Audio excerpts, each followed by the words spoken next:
Apéndice. En el curso del presente estudio hemos tocado diversos temas que hubimos de abandonar prematuramente.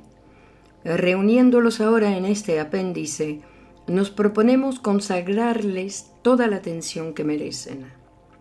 A. Modificaciones de opiniones anteriormente expuestas. A. Resistencia y contracarga.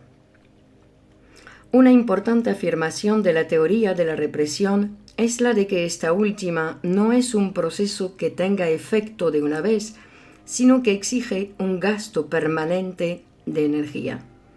Si este esfuerzo cesara, el instinto reprimido, al que sus fuentes envían constantes refuerzos, tomaría el flujo por los canales del que en un principio fue apartado, y la represión perdería su eficacia o tendría que repetirse indefinidamente.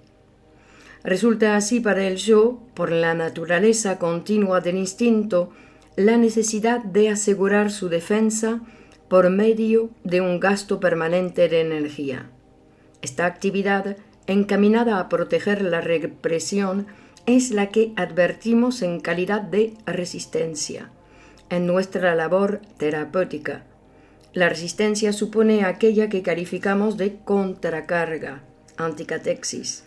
En la neurosis obsesiva se hace tangible tal contracarga que aparece en ella como una modificación del yo, como una formación reactiva en el yo, puesta de manifiesto en una intensificación de la actitud opuesta al instinto que ha de ser reprimido, compasión, escrupulosidad, limpieza.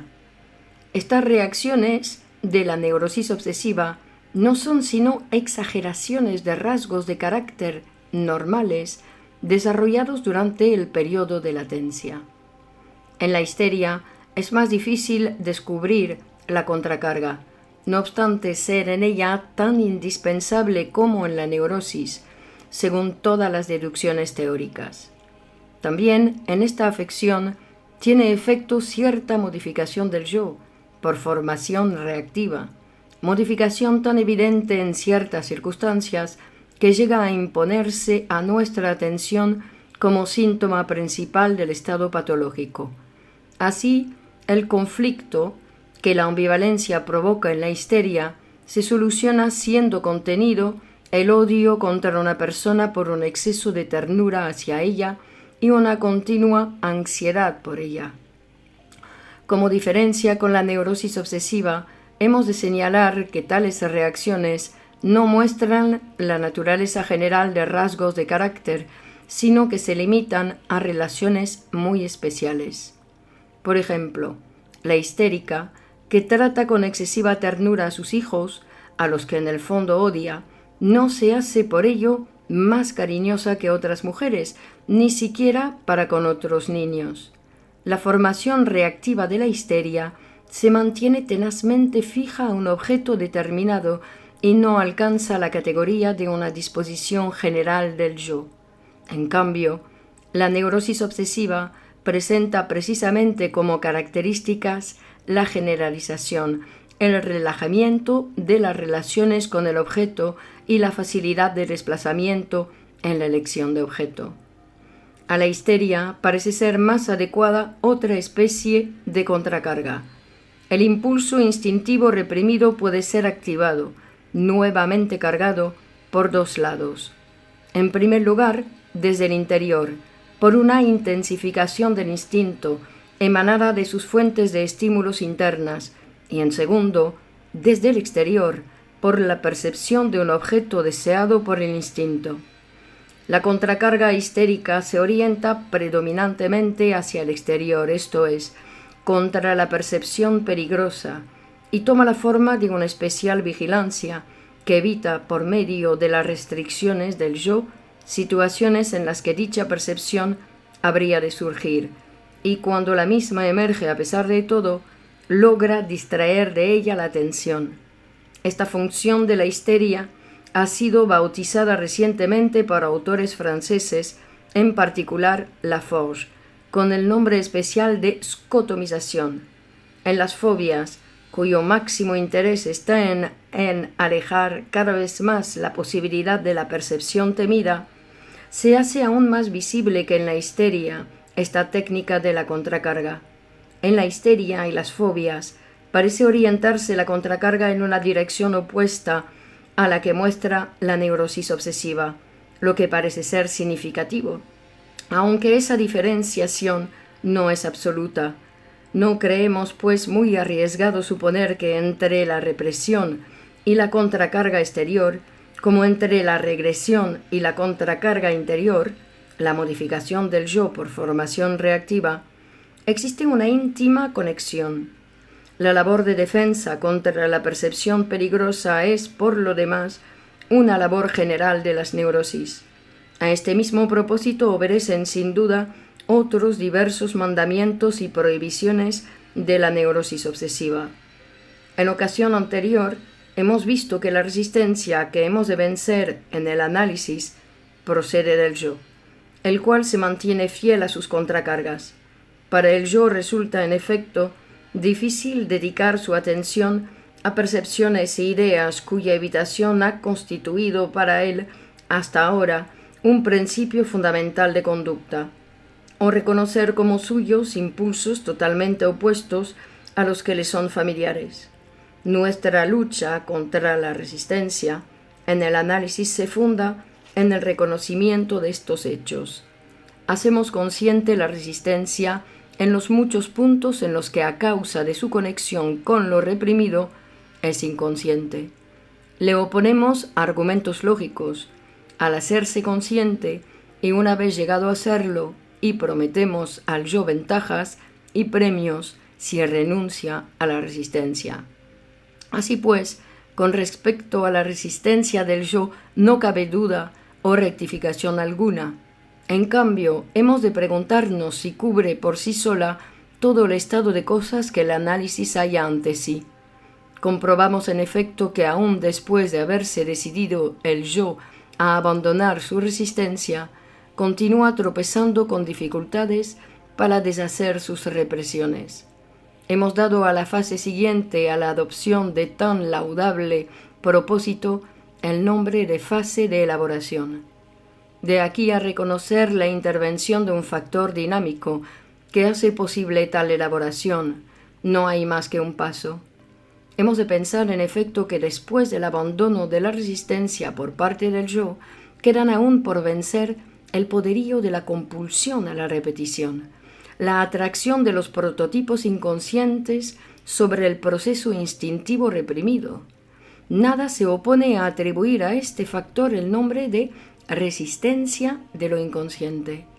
No experimentamos desagrado alguno al exponer estas rectificaciones de juicios nuestros anteriores, pues lo que nos interesa sobre todo es aproximarnos lo más posible a la verdad y además no contradecir con ellas nuestras primeras afirmaciones, sino que las enriquecemos, bien restringiendo una generalización excesiva, bien ampliando una interpretación demasiado estrecha.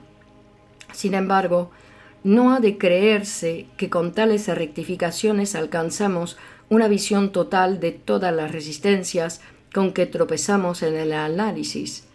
Profundizando más, hallamos en efecto que se nos oponen 5 clases de resistencias, procedentes de 3 distintos orígenes, esto es, del yo, del yo y del superyo, revelándose el yo como fuente de 3 de tales resistencias diferenciables por formas distintas en su dinamismo.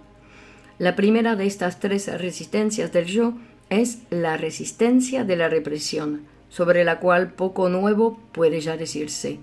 De ella se distingue la resistencia de la transferencia, de la misma naturaleza, pero que hace en el análisis apariciones distintas y más claras, pues ha conseguido establecer una relación con la situación analítica o con la persona del analista, reanimando con ello una represión que sólo hubiera sido recordada. También es una resistencia del yo, pero de naturaleza completamente distinta, la que parte de la ventaja de la enfermedad y se basa en la incorporación del síntoma al yo. Esta resistencia corresponde a la rebelión contra la renuncia a una satisfacción o un alivio. La cuarta clase de resistencia, la del ello, ha sido a la que, como hemos visto anteriormente, necesita de elaboración. La quinta, la del superyo, últimamente descubierta, es la más oscura, aunque no siempre la más débil, y parece provenir de la conciencia de culpa o necesidad del castigo. Esta resistencia desafía todo movimiento hacia el éxito y por tanto toda curación por medio del análisis. B. Angustia por la transformación de la libido. La interpretación de la angustia que en este trabajo sostenemos se aparta algo de lo que hasta ahora nos parecía exacta.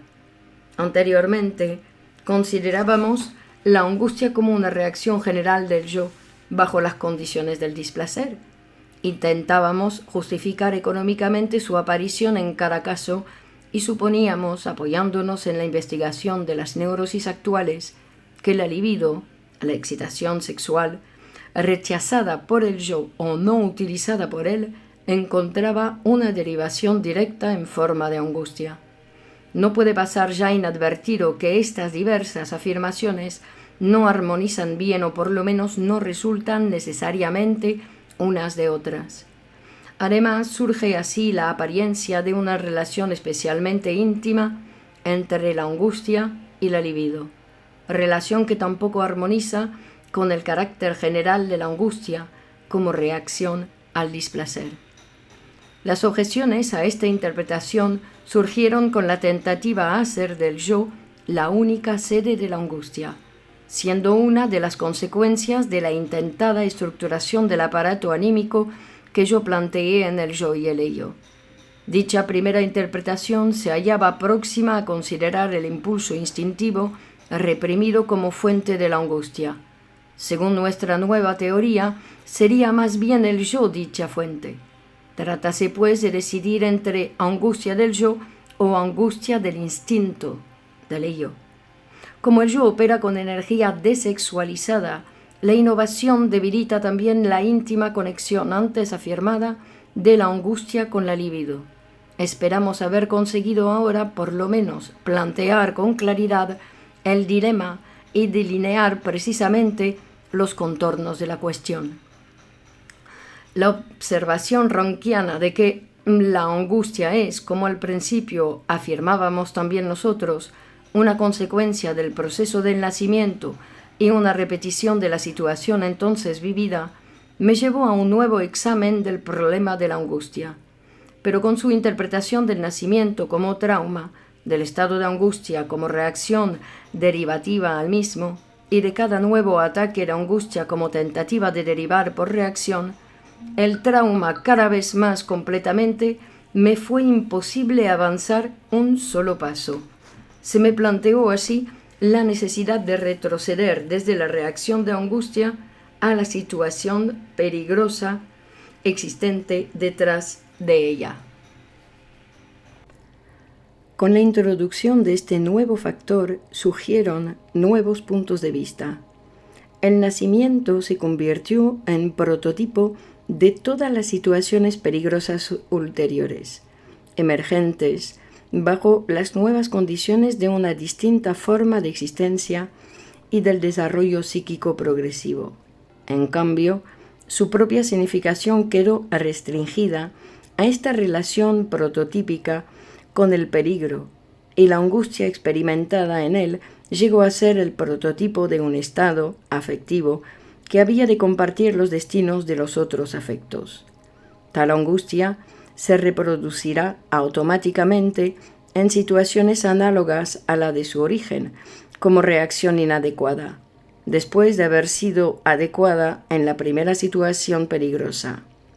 O bien, el yo adquirirá poder sobre este afecto y lo reproducirá por iniciativa propia, sirviéndose de él como aviso ante el peligro y como medio de provocar la intervención del mecanismo de placer-displacer. La significación biológica del afecto de angustia queda ahora reconocida al reconocer la angustia como reacción general al peligro. El papel del yo como sede de la angustia queda confirmado al atribuir al yo la función de producir el afecto de angustia según sus necesidades. De este modo, adscribimos a la angustia en la vida ulterior dos distintas génesis. Una involuntaria, automática, justificada siempre económicamente, que se despierta al constituirse una situación peligrosa análoga al nacimiento, y otra, provocada por el yo, tan pronto como tal situación amenace para conseguir eludirla. En este segundo caso se somete el yo a la angustia como a una vacuna, para escapar por medio de una enfermedad mitigada a un intenso ataque de la misma. Obra como si se representase vivamente la situación peligrosa y abrigarse el firme propósito de limitar tal penosa experiencia a un indicio, a una mera señal. Ya hemos expuesto en detalle cómo se desarrollan así sucesivamente las distintas situaciones peligrosas, permaneciendo, sin embargo, enlazadas genéticamente unas con otras.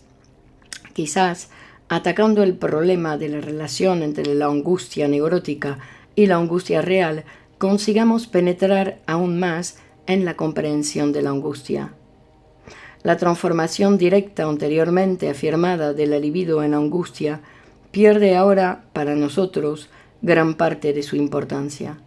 Mas si no obstante la tenemos en cuenta, habremos de distinguir varios casos. No tiene cabida alguna en la angustia que el yo provoca como señal y por tanto tampoco en las situaciones peligrosas que mueven al yo a iniciar una represión. La carga libidinosa del impulso instintivo reprimido recibe un empleo muy distinto de la transformación en angustia y derivación como tal. Este fenómeno se hace visible en la histeria de conversión con mayor claridad que en otra afección ninguna.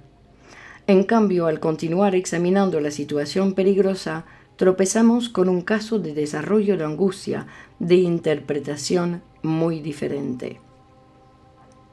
C. Represión y defensa.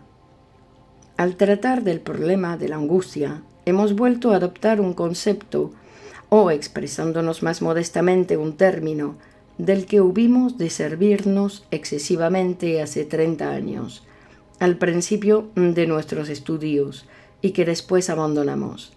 Este término es el de proceso de defensa.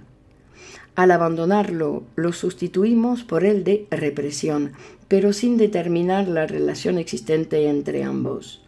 Creemos ha de sernos ahora muy ventajoso adoptar de nuevo nuestro dicho antiguo concepto de la defensa, empleándolo como designación general de todas las técnicas de que el yo se sirve en conflictos eventualmente conducentes a la neurosis y reservando el nombre de represión para un método especial de defensa que la orientación de nuestras investigaciones nos dio primero a conocer. Aunque se trata de una innovación meramente terminológica, queremos justificarla, puesto que el término innovado ha de ser expresión de un nuevo punto de vista o de una ampliación de nuestros conocimientos.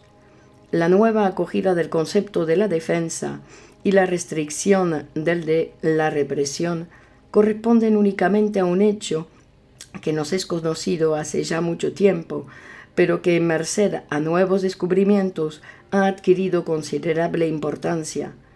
Nuestros primeros conocimientos de la represión y de la formación de síntomas surgieron del estudio de la histeria, en la que vimos que los contenidos de las percepciones de sucesos existentes y las correspondientes a representaciones de productos mentales patógenos eran olvidados y excluidos de la reproducción en la memoria, llegando así a reconocer su exclusión de la conciencia como uno de los caracteres principales de la represión histérica.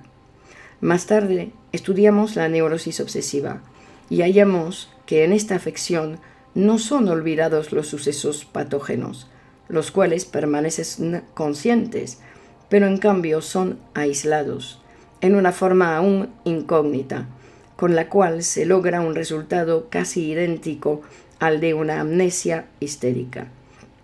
Sin embargo, muestra tales dos procesos diferencias bastantes para justificar nuestra opinión de que aquel por medio del cual rechaza la neurosis obsesiva una exigencia instintiva no puede ser el mismo que se desarrolla en la histeria. Investigaciones ulteriores nos han revelado que en la neurosis obsesiva tiene efecto, bajo la influencia de la oposición del yo, una regresión de los impulsos instintivos a una fase más temprana de la libido. Regresión que, si bien no hace superflua la represión, actúa en un idéntico sentido. Hemos visto además que la contracarga, cuya existencia suponemos también en la histeria, desempeña en la neurosis obsesiva y a los efectos de la protección del yo un importantísimo papel como modificación reactiva del yo. Hemos descubierto el proceso del aislamiento, el cual se crea una expresión sintomática directa y cuya técnica nos es aún desconocida. Por último, se nos ha revelado el procedimiento de deshacer lo sucedido, de marcado carácter mágico, cuya tendencia defensiva es innegable, pero que carece de toda analogía con el proceso de la represión. Estas experiencias son razón más que suficiente para acoger de nuevo nuestro antiguo concepto de la defensa, que puede abarcar todos estos procesos tendentes a un mismo fin, a la protección del yo contra las exigencias de los instintos, y subordinar a él la represión como un caso especial. Esta nueva nomenclatura gana en importancia al pensar en la posibilidad de que una continuación de nuestros estudios nos revele una íntima conexión entre ciertas formas de la defensa y determinadas afecciones, por ejemplo, entre la represión y la histeria. Esta posibilidad no agota nuestras esperanzas. Puede también suceder, en efecto, que el aparato anímico empelee antes de la precisa separación del yo y el ello y antes de la formación de un superyo, métodos de defensa distintos de los que pone en práctica una vez alcanzadas estas fases de la organización. B. Complemento el tema de la angustia. La angustia presenta algunos rasgos cuya investigación promete nuevos esclarecimientos. Tiene este afecto una innegable relación con la expectación. Es angustia ante algo. Le es inherente un carácter de imprecisión y carencia de objeto. Los mismos usos del lenguaje lo reconocen así al cambiar su nombre por el de miedo, en cuanto el afecto se refiere ya a un objeto determinado. Además de su relación con el peligro, tiene la angustia una relación con la neurosis, en cuyo esclarecimiento laboramos hace tiempo. Surge aquí la cuestión de por qué no todas las reacciones de angustia son neuróticas, siendo muchas las que hemos de reconocer como normales. Por último, la distinción entre angustia real y angustia neurótica demanda un minucioso estudio. Partamos de este último tema. Nuestro progreso ha consistido en pasar desde la reacción de angustia a la situación peligrosa, siguiendo este mismo camino en el problema de la angustia real. Se nos hace fácil una solución. Peligro real es un peligro conocido y angustia real la angustia ante tal peligro conocido. La angustia neurótica es angustia y ante un peligro que no conocemos. Así pues, el peligro neurótico tiene primero que ser descubierto. El análisis nos ha demostrado que se trata de un peligro emanado de un instinto, atrayendo a la conciencia este peligro desconocido por el yo. Borramos la diferencia entre angustia real y angustia neurótica y podemos tratar esta como aquella. En el peligro real desarrollamos dos reacciones, la afectiva, o sea, la explosión de angustia, y la otra, una acción protectora. Probablemente en el peligro instintivo ha de suceder lo mismo. Conocemos el caso de acción conjunta adecuada de ambas reacciones, en el cual da una señal para que la otra intervenga. Y también el caso inadecuado, el de la angustia paralizadora, en el que una de dichas reacciones se intensifica a costa de la otra. Hay casos en los que se nos muestran mezclados los caracteres de la angustia real y los de la angustia neurótica.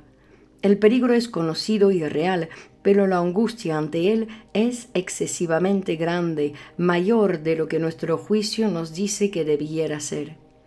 En este exceso se delata el elemento neurótico, pero tales casos no revelan nada fundamentalmente nuevo, pues el análisis nos muestra que al peligro real conocido se haya enlazado un peligro instintivo desconocido. Avanzaremos aún más, no satisfiéndonos con la referencia de la angustia al peligro. ¿Cuál es el nódulo o la significación de la situación peligrosa? Evidentemente, la estimación de nuestra fortaleza en comparación con la magnitud del peligro y el reconocimiento de nuestro desamparo material en el caso del peligro real y de nuestro desamparo psíquico en el caso del peligro instintivo.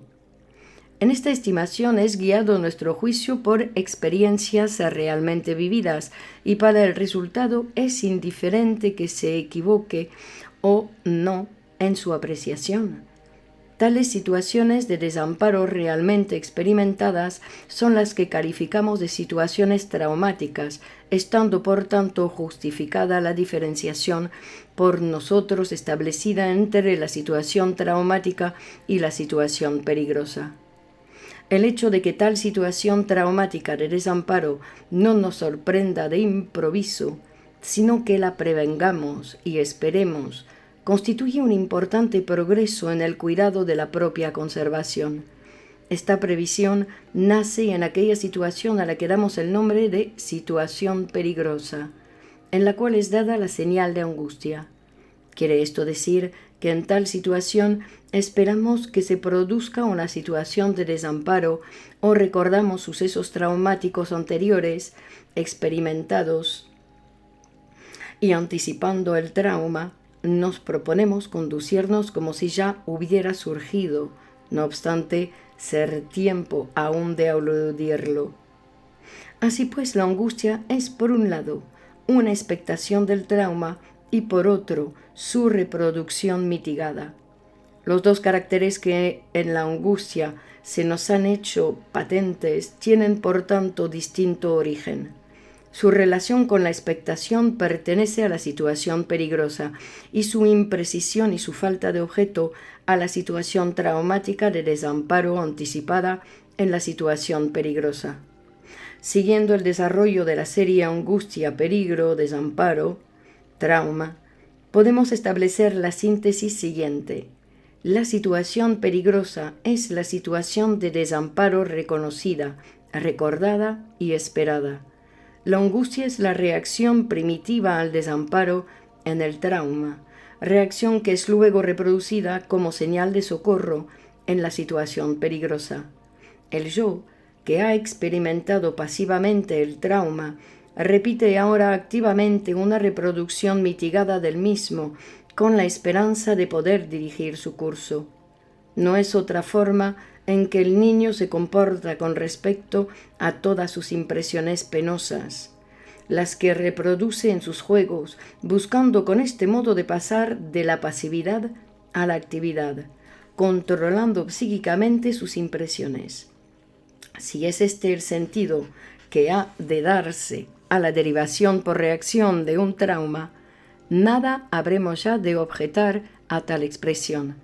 Pero de todos modos lo decisivo es el primer desplazamiento de la reacción angustiosa, desde su origen en la situación de desamparo a la de expectativa de una tal situación, o sea, a la situación peligrosa. Luego siguen los demás desplazamientos, desde el peligro a la condición del mismo, la pérdida del objeto y sus modificaciones ya mencionadas. El mimo del niño pequeño tiene la indeseable consecuencia de hacerle poner por encima de todos los demás peligros el de la pérdida del objeto como protección contra todas las situaciones de desamparo. Favorece, por tanto, a la permanencia en la infancia, a la cual es propia el desamparo, tanto moral como psíquico. No hemos tenido hasta ahora ocasión de considerar la angustia real de un modo distinto a la angustia neurótica. Conocemos sus diferencias. El peligro real corresponde a un objeto exterior y el peligro neurótico a la exigencia de un instinto. En cuanto tal exigencia instintiva es algo real, puede también adscribirse a la angustia neurótica un fundamento real. Hemos descubierto que la apariencia de una relación especialmente íntima entre la angustia y la neurosis depende de que el yo se defienda igualmente por medio de la reacción angustiosa contra el peligro instintivo y contra el peligro real exterior, y que esta orientación de la actividad defensiva desemboca en la neurosis a consecuencia de una imperfección del aparato anímico. Por último, se nos ha impuesto la convicción de que la exigencia instintiva solamente se convierte con frecuencia en peligro interior, dado porque su satisfacción traería consigo un peligro exterior, o sea, porque tal peligro interior representa un peligro exterior. Por otro lado, también el peligro exterior real puede llegar a ser internalizado, si ha de llegar a significar algo para el yo. Tiene en efecto que ser reconocida su relación con una situación de desamparo ya experimentada, pues el hombre no parece hallarse dotado, o solo en muy escasa medida, de un conocimiento instintivo de los peligros que le amenazan desde el exterior. Los niños pequeños hacen constantemente cosas que ponen en peligro su vida, no pudiendo por tanto prescindir de un objeto protector. En la situación traumática contra la cual estamos desamparados, coinciden el peligro exterior y el interior, el peligro real y la exigencia del instinto. Si el yo experimenta en el primer caso un dolor que se resiste a cesar y en el segundo un estancamiento de la necesidad instintiva que no puede hallar satisfacción, la situación económica es en ambos casos la misma, y el desamparo motor halla su expresión en el desamparo psíquico. Las enigmáticas fobias de la temprana infancia merecen ser de nuevo mencionadas en este lugar. Algunas de ellas, las fobias a la soledad, a la oscuridad y a las personas extrañas, nos hicieron comprensibles como reacciones al peligro de la pérdida del objeto. Otras, las fobias a los animales pequeños, a las tormentas, etc., se nos muestran más bien como restos atrofiados de una preparación congénita a los peligros reales, tan claramente desarrollados en otros animales. Con respecto al hombre, solo es adecuada la parte de esta herencia arcaica que se refiere a la pérdida del objeto. Cuando tales fobias infantiles se fijan y hacen más intensas, subsistiendo hasta años ulteriores, muestra el análisis que su contenido se ha unido a exigencias instintivas, constituyéndose también en representación de peligros interiores. C. Angustia, dolor y duelo. Nuestro conocimiento de los procesos afectivos es tan escaso que las tímidas observaciones a continuación expuestas no deberían ser sometidas a un juicio muy severo. El problema surge para nosotros en el punto siguiente. Hubimos de decir que la angustia es una reacción al peligro de la pérdida del objeto, pero conocemos también otra reacción de este género a dicha pérdida, el duelo. ¿Cuándo pues surge angustia y cuándo duelo al perder un objeto? Al ocuparnos en otra ocasión del duelo, no logramos llegar a la explicación de un rasgo particular, su carácter especialmente doloroso. No obstante, explicarnos perfectamente que la separación del objeto resulte dolorosa. Así pues, el problema antes planteado se complica en los términos siguientes: cuando la separación del objeto produce angustia, y cuando duelo, y cuando quizás solo dolor. Digámoslo como cuanto antes, no es posible aún dar respuesta alguna a estas interrogaciones. Nos contentaremos, pues, con precisar algunos contornos del problema y hallar alguna nueva orientación. Elegiremos otra vez como punto de partida la situación a cuya inteligencia creemos haber llegado, del niño de pecho que encuentra a una persona extraña en el lugar de su madre. El niño muestra entonces angustia, la cual hemos interpretado como una reacción al peligro de la pérdida del objeto. Pero se trata quizás de algo más complicado y que merece una más penetrante discusión. Que el niño de pecho experimenta angustia es un hecho indudable, pero además la expresión de su rostro en tales momentos y su llanto hacen suponer que también experimenta dolor. Parece como si fluyeran conjuntamente en él elementos que más tarde habrán de separarse. No puede diferenciar aún la ausencia temporal de la pérdida definitiva. Cuando no ve junto a sí la figura materna, se conduce como si ya no hubiera de volver a verla, y precisa de repetidas experiencias consoladoras para llegar a aprender que tales desapariciones de la madre son seguidas de su nueva aparición. La madre le ayuda a madurar este conocimiento tan importante para él, jugando a taparse ante él el rostro y destapárselo luego para su gran regocijo. En estas ocasiones experimenta el niño un anhelo de la madre, no acompañado de desesperación.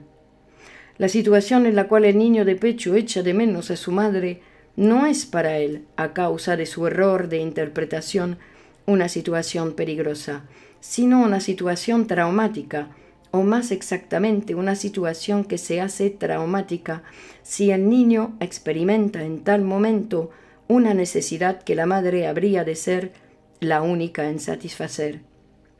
Se transforma en situación de peligro si tal necesidad no está presente en este momento. Así pues, la primera condición de la angustia, introducida por el mismo yo, es la pérdida de la percepción del objeto, la cual es equiparada a la pérdida del objeto. La pérdida del cariño no entra todavía en cuenta. Más tarde, la experiencia enseña al niño que el objeto puede permanecer existente, pero hallarse enfadado con él, siendo entonces cuando la pérdida del cariño del objeto pasa a constituirse en una condición ya permanente de peligro y angustia. La situación traumática de la ausencia de la madre difiere en un punto decisivo de la situación traumática del nacimiento. En esta última no existía objeto ninguno que pudiera ser echado de menos. La angustia era la única reacción emergente. Repetidas situaciones de satisfacción crean luego el objeto materno, que al emerger la necesidad recibe una intensa carga, a la cual hemos de calificar de carga de anhelo. El niño anhela la presencia de la madre que ha de satisfacer sus necesidades. De esta nueva carga es de la que depende la reacción del dolor. El dolor es, pues, la verdadera reacción a la pérdida del objeto, y la angustia, la verdadera reacción al peligro que tal pérdida trae consigo, y dado un mayor desplazamiento, una reacción al peligro de la pérdida del objeto mismo. Tampoco del dolor sabemos mucho. El único dato seguro nos es dado por el hecho de que el dolor surge, primera y regularmente, cuando un estímulo que ataca la periferia traspasa los dispositivos de la protección contra los estímulos y pasa a actuar como un estímulo instintivo continuo, contra el cual son impotentes los actos musculares que sustraen al estímulo el lugar sobre el que él mismo recae, actos eficaces en toda otra ocasión. El que el dolor no parta de un punto de la epidermis, sino de un órgano interno, no cambia en nada la situación, pues se trata únicamente de la sustitución de un punto de la periferia exterior por otro de la interior. El niño tiene desde luego ocasión de enfrentar tales experiencias dolorosas que son independientes de sus experiencias de necesidad. Pero esta condición de la génesis del dolor parece tener muy poca analogía con una pérdida del objeto. Además, el estímulo periférico, factor esencial del dolor, falta por completo en la situación de anhelo del niño, y sin embargo, el hecho de que el lenguaje haya creado el concepto del dolor interior, del dolor anímico, e equiparado al dolor físico las sensaciones de la pérdida del objeto, ha de tener su justificación. En el dolor físico nace una elevada carga narcisista del lugar doloroso del cuerpo, carga que aumenta cada vez más y vacía, por decirlo así, al yo. Sabido es que cuando padecemos intensos dolores en los órganos internos, surgen en nosotros imágenes espaciales y de otro tipo de tales partes del cuerpo, inexistentes en nuestra ideación consciente. También el hecho singular de que los dolores físicos no alcanzan jamás su máxima intensidad cuando nuestra atención psíquica se halla acaparada por otros intereses, sin que pueda decirse que tales dolores permanecen inconscientes, halla su explicación en el hecho de la concentración de la carga en la representación psíquica del lugar doloroso. En este punto parece insertarse la analogía que ha permitido la transferencia de la sensación dolorosa al terreno anímico. La intensa carga de anhelo del objeto echado de menos o perdido, carga que no pudiendo ser satisfecha, crece de continuo, crea las mismas condiciones económicas que la carga de dolor del lugar del cuerpo herido y hace preciso prescindir de la condicionalidad periférica del dolor físico. La transición desde el dolor físico al dolor psíquico corresponde al paso desde la carga narcisista a la carga de objeto. La imagen de objeto, elevadamente cargada por la necesidad instintiva, desempeña el papel del lugar del cuerpo intensamente cargado por el incremento del estímulo. La naturaleza continua del proceso de carga y la imposibilidad de inhibirlo dan origen al mismo estado de desamparo psíquico. Si la sensación displaciente que entonces surge presenta el carácter específico del dolor, carácter imposible de describir más exactamente, en lugar de exteriorizarse en la forma reactiva de la angustia, no será muy arriesgado atribuirlo a un factor que antes no estimamos suficientemente, esto es, a la extraordinaria intensidad de la carga y de ligazón en estos procesos que conducen a la sensación displaciente. Conocemos aún otra reacción afectiva a la pérdida del objeto, el duelo, pero su explicación no nos opone ya dificultad alguna. El duelo surge bajo la influencia del examen de la realidad que impone definitivamente la separación del objeto, puesto que el mismo no existe ya. Se plantea así a este afecto la tarea de llevar a cabo tal separación del objeto en todas aquellas situaciones en que él era de una elevada carga. El carácter doloroso de esta separación se adapta a la explicación que acabamos de dar por la elevada carga de anhelo, imposible de satisfacer y concentrada en el objeto por el acongojado sujeto, durante la reproducción de las situaciones en las cuales ha de efectuarse un desligamiento de los lazos que lo mantenían atado a él.